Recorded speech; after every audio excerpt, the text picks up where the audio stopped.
Hey everybody, Tonic here. Today I want to show off my personal top 5 camp locations inside of Fallout 76. Now there are a ton of pretty cool locations and I feel like I've compiled a pretty strong list here.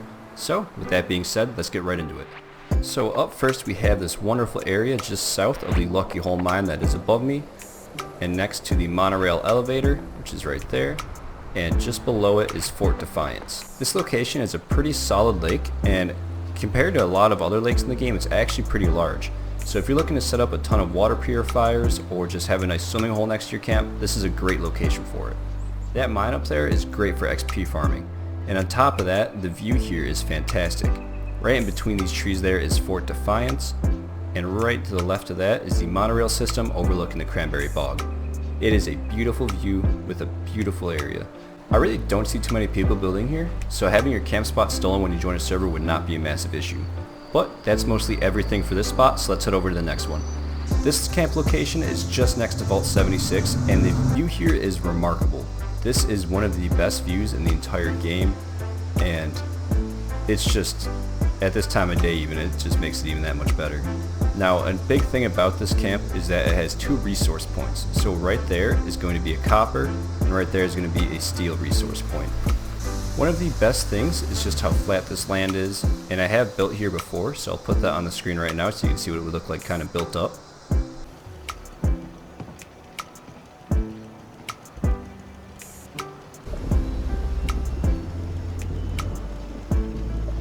One of the last great features about this camp is that right next to it is a random encounter location at that airplane. So as you can see right there is the Raider Punk, which is an ally you can get for your camp.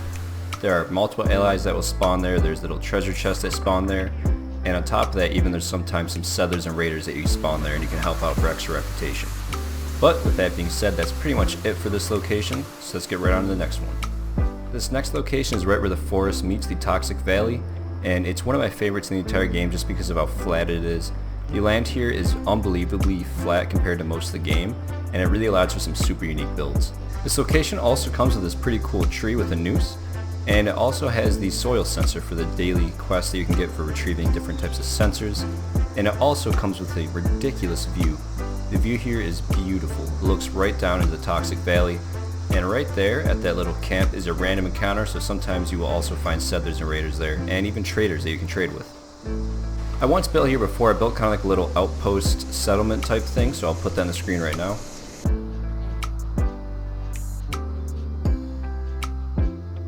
The only attacks I really got here were mole rats and sometimes super mutants, but it's really a generally pretty peaceful area. I didn't get them too often, and that'll pretty much wrap it up for this one. Now this location is phenomenal. I really do not see it used a whole lot, which is a surprise. Now this area is just next to Vault 76 in the forest, and it is extremely peaceful and just a beautiful enclosed lake. It is Meat Week, so Meat Week is right above that event right there. So you can actually only build on this side of the lake at all times, and you can probably capture about a little bit more than half of it in your camp, which is still a lot because the pond is pretty large. It also does come with a beautiful view, and a random settler will spawn on the dock, which can sometimes gain reputation or just general ammo and medical supplies. So in closure for this spot, if you're looking for a beautiful waterfront property, this is probably it. It's peaceful, it's nice, and I have built here before, but I'm not going to show that because it wasn't my proudest build. I was kind of new at the time. I'll put it up top if you're interested, but let's hop on to the next location. This next location is quite popular, but nonetheless it's an amazing building area. There's a ton of water. It just overlooks the Cranberry Bog with an amazing breathtaking view, and this is actually where my camp is. That is mine right there. So you can build on the water or you can build on the cliffside to get the view. I chose the cliffside because I really don't need the water purifiers at this point, but I have built up here before, and the ground is pretty solid for building. It's very peaceful. I actually never even got attacked up here. It's just an all-around amazing spot for a camp. As you can see here, the lake again is pretty large like the others, and you can almost enclose the entire thing with your camp if you wanted to have a floating camp in the middle. Another great thing about this that I failed to mention before is that it's amazing for nuke viewing. Nukes will fly right over your head to hit the Scorched Beast Queen, and it is awesome to see every single time. Now, this is my favorite location in the entire game and is also the last on my list. Getting over here may be a little bit of a challenge if you are a newer player, as it's kind of a high level area, or it is the highest level area, the Cranberry Bog, but with the One Wasteland update, you guys could probably make the trek You're just gonna have to spend a little bit of ammo and a little bit of dedication.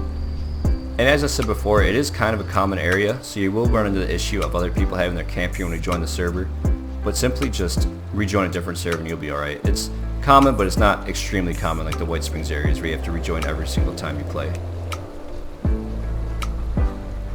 I had to leave out a ton of areas for this one because there are a ton of really cool areas and a lot of super neat ones that I kind of regret not making this video longer, but I did want to keep it at 5. So I might make a new one in the future. And I do want to say again, thank you for everybody for watching this video. And again, thank you to the 600 people that subscribe. That's, like I always say, it's just crazy. So, that being said, have a great weekend.